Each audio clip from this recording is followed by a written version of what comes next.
33 minutes after the hour, America. My producers are having fun with me because I didn't recognize I had a straight flush in the river when I played poker on Saturday. That's because I don't know how to play poker, but I do know how to talk to Christian Whiton. Christian is, of course, a senior fellow for strategy and trade at the Center for the National Interest. Good morning, Christian. Great to have you back with us. Good morning, Hugh. Great to be here.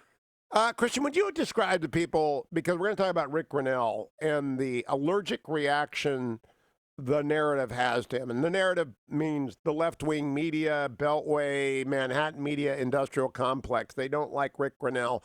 Before we talk about why he's superbly qualified to be the acting DNI, I'd like people to understand your credentials. My credentials, well, I was at the State Department during the Bush administration, for most of the Bush administration, including working on issues like North Korea, then on the Trump transition and back at the early administration at the State Department, working on the transition, East Asia issues, including ones that touched very much on the consumption of intelligence by senior policyholders. You're also the author of Smart Power Between Diplomacy and War. You appear frequently on Fox Business, Fox News. You've been on BBC, CNBC, CNN, MSN, everywhere. Christian Whiton is like I am. He's a utility infielder for the media. But he's actually unlike me because he's smart about national security matters. So, Christian, how long have you known Rick Grinnell? I've known him for a decade. He's a close friend. How about you? About the same, about a decade. I certainly knew of him when he was up at the United Nations, the U.S. mission to the United Nations, and I was at Maine State. We were all fighting bureaucratic battles against an entrenched bureaucracy in that administration. It's gotten much worse in this administration, but I always knew of Rick as an ally up there, and then subsequently as a thought leader on foreign policy, someone who was out there fighting the fight and defining a foreign policy, a conservative foreign policy that was effective and palatable to the electorate. Now, Ambassador Grinnell was appointed to the United Nations publicity staff, the comm staff, 10 years ago, but he eventually became a member of the UN Security Council with full voting rights in 2004. He's been ambassador to Germany for 2 years. He was the presidential envoy for Kosovo-Serbia negotiations. He's achieved a great breakthrough there. Graduate of Harvard's MPA program. Generally, do you think he's qualified to be the acting director of national intelligence? Yeah, I don't know about the Harvard stuff, but certainly the rest of his credentials are very impressive. The idea that he isn't is just sort of the pinnacle of arrogance and insularity from the palace eunuchs of our intelligence bureaucracy and their handmaids, to whom they leak as media. I mean, as you point out, this is someone in New York, in Berlin, in Washington, who was at the highest levels of government and foreign policy, even when he was sort of just the press guy at the UN. He was a key senior aide to 4 different U.S. ambassadors to the United Nations. And that deals very much with using intelligence, sharing intelligence, issues like that. Now, Christian, this came up on Meet the Press yesterday. I'm going to play you an almost 3-minute clip because I need your commentary on the exchange I have with Dan Pfeiffer at the end of it. But we're talking about Ambassador Grinnell throughout with Chuck Todd and Dan Pfeiffer of Team Obama. Cut number 4. July 28, 2019, President Trump fires the Senate-confirmed Director of National Intelligence, Dan Coats. On August 8th, the president announces that Joseph Maguire will become the acting director. On that same day, the person who was supposed to have assumed the acting director slot, Sue Gordon, who was number 2, she resigned because she was passed over for that acting top job role. Then on February 19th of this year, Maguire is ousted by President Trump. The next day, Rick Grinnell is named acting director. By the way, Hugh, this is what makes this very suspicious. He made the first shakeup at DNI was timed with that whistleblower report that was making its way through the DNI. This one is timed with this report about Russian interference. That's some nasty circumstantial evidence. If you want the person who will be most effective in countering the Russian puppetry meme, you put Rick Grinnell, who is the most anti-Russian person on there. Also the most combative. He's pretty partisan in political activism. He came up as a Republican LGBTQ, so he is obviously going to be combative and had to earn his stripes the hard way. But if you want an anti-Russian person to combat the meme that you are pro-Russian, you put Ambassador Grinnell in that job. I don't know that there's evidence that Maguire was any softer on Russia and the Kremlin than Grinnell is. And the important question, I understand. And the important question that Short didn't answer is why there was this rapid snapback of Maguire from that position and why the president decided he wanted to put Grinnell in just for a couple of weeks. there's still no clear message from the administration of the added benefit of installing this guy who clearly has national security credentials, but also has a very deep and long time working as a partisan and a vocal Trump ally into this incredibly sensitive and strategically important intelligence spot. I think that's it. Bill Casey, could I think of somebody as politically connected to get an intel job like this? Right. I mean, I think we should be very clear. He may have national security credentials, but he has no intel experience. And I know there's nothing more exhausting than playing imagine if Obama did X game, but imagine if Barack Obama had fired the career professional in charge of the intelligence directorate, put in a political operative, one with a history of pushing conspiracy theories, at the exact time Russia was trying to interfere in an election to help that candidacy. Like that, like his head would have exploded. 2 words, Ben Rhodes.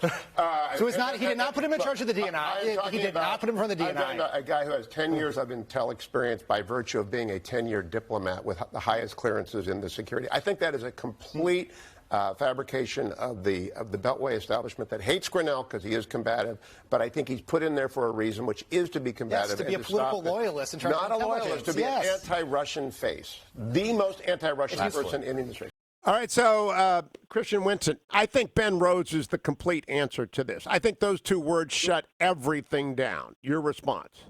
Yeah, and same with Jim, same with Clapper, and same with Brennan. I mean, the idea that intelligence wasn't politicized is ludicrous. It has been politicized. What these people hate is the idea that it will become depoliticized. And we need to step back when you're considering all of these arguments and look at the track record, especially at DNI, which was supposed to be a very nimble, thin addition to the intelligence bureaucracy, because the CIA director, when he acted as the director of national intelligence, you had things like 9/11 happen and the lapse in intelligence related to WMD in Iraq. I think it was a mistake.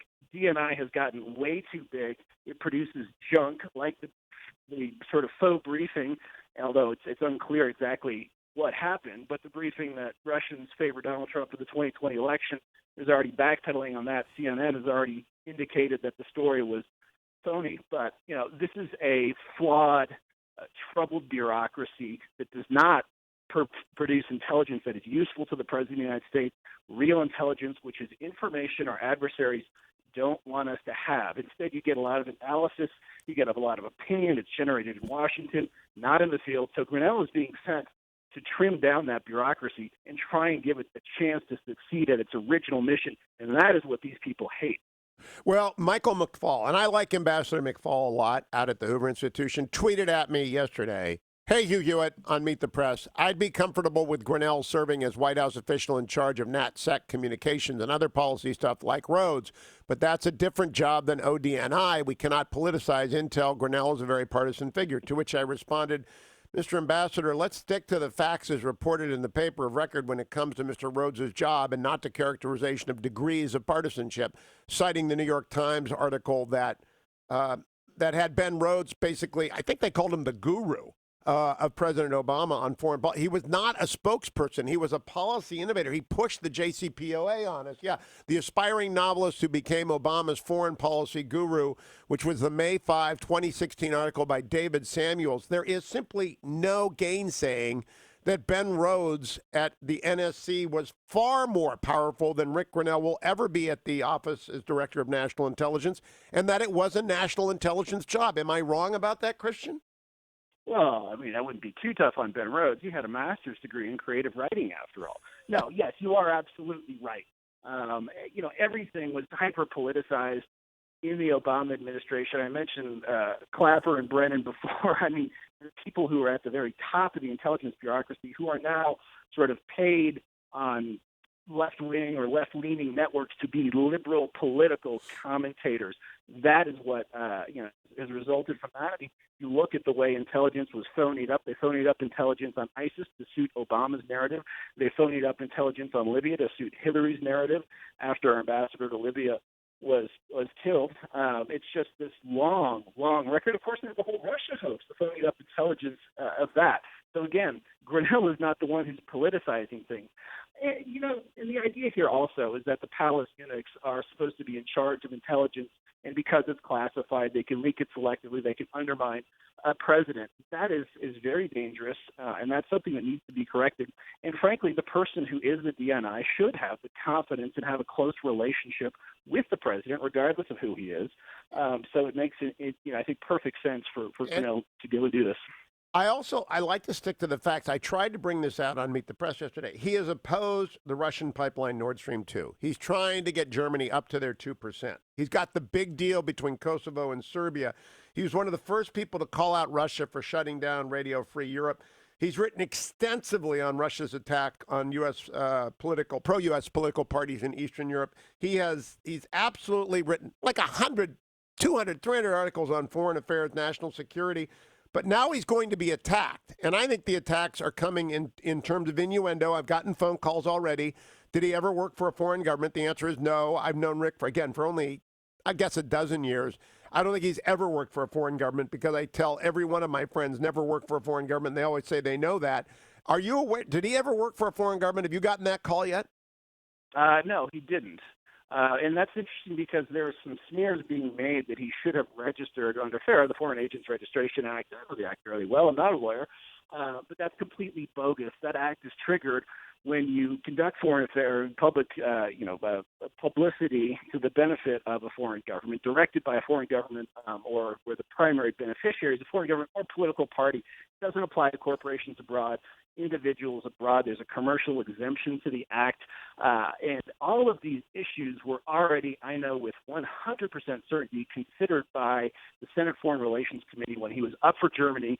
That is not a pleasant committee to go to. That is not a pleasant committee. Bob Menendez, who has an outsized role considering he's in the minority, I mean, this is the character assassination committee, second only to the Judiciary Committee. And the fact that they didn't even bring this up, the people who are saying this on ProPublica and other media outlets, they've got some lawyers to say one thing or another. I really think these lawyers were sick the day they taught law at law school.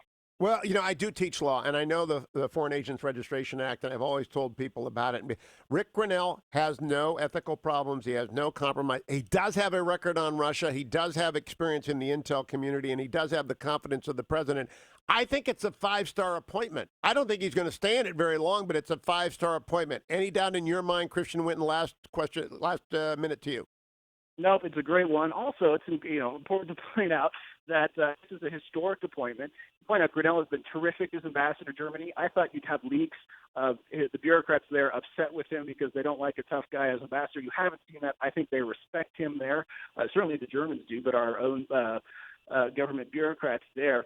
Also, this is the senior-most gay appointment ever made in government of an openly gay official to get a cabinet-level position, and that's a fundamentally important thing about Trump. He has reoriented the culture wars away from demonizing gays and more to where it matters, which is taking on political correctness in this woke cultural revolution. Very good point. In fact, I got to spend a moment on this. Up until 2 decades ago, you could not be gay and serve in the intelligence community, openly gay and serve in the intelligence community. Now a gay man will lead it. I think that's historic, as well as being the first gay member of the cabinet. Donald Trump will get zero credit for that, Christian. Of course. Yeah, no, it's very sad, but it's a big deal. And I think it also brings Grinnell close to that inner circle. So in the second Trump term, hopefully there are bigger and brighter things on his horizon. Christian Whiton, good to have you. Thank you so much, my friend. Don't go anywhere, America. I didn't